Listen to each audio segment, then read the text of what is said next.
Welcome to Sri Sabha, a journey within.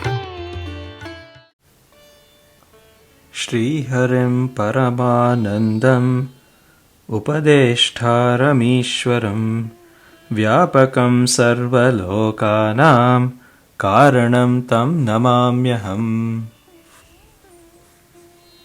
This is the first shloka of Aparokshanubhuti. This text is written by Adi Shankaracharya.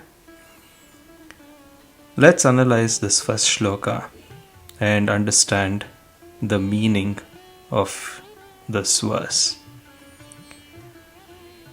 In order to understand this, the first thing we can do is basically to change this to a prose form, and let's do that.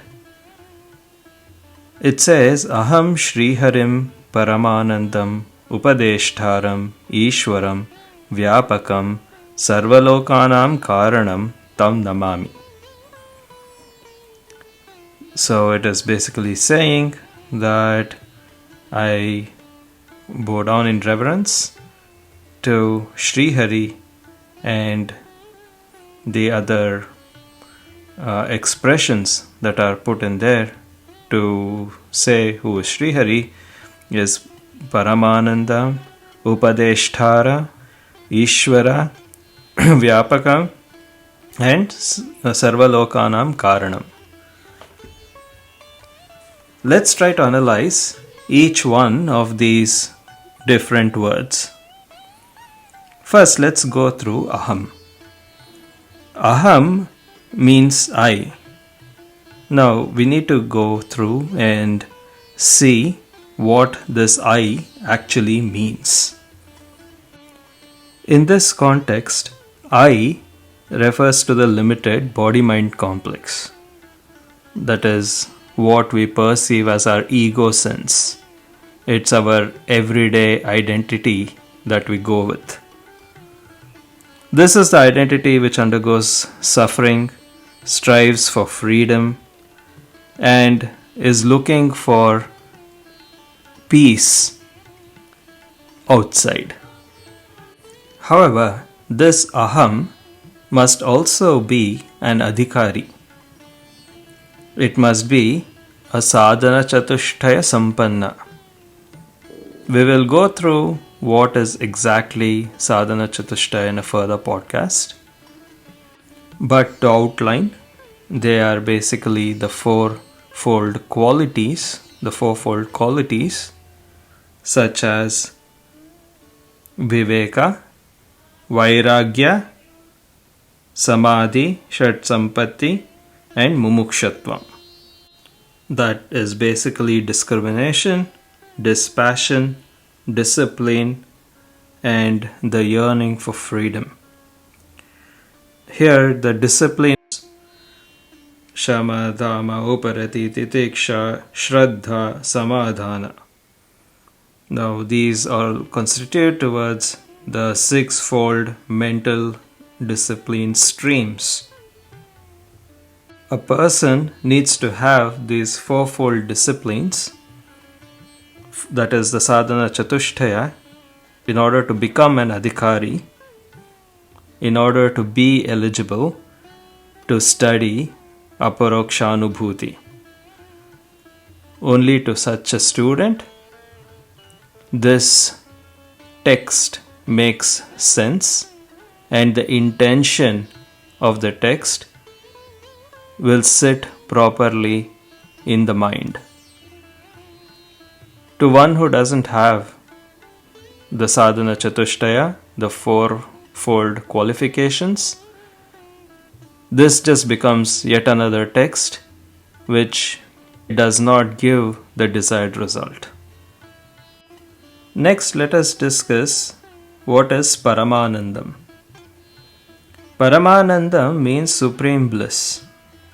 This is not the bliss that we talk in our Vyavaharika language. It is a bliss that is realized when we identify beyond the body-mind complex, or when we establish ourselves beyond the body-mind complex. That is what the bliss here refers to. The next is Upadeshtara.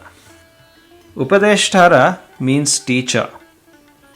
Here we venerate Srihari as Upadeshtara, which is basically the teacher, and not just an Upadeshtara, he is actually the Adi Guru, first teacher. All knowledge has come forth from Srihari, as he is the first one.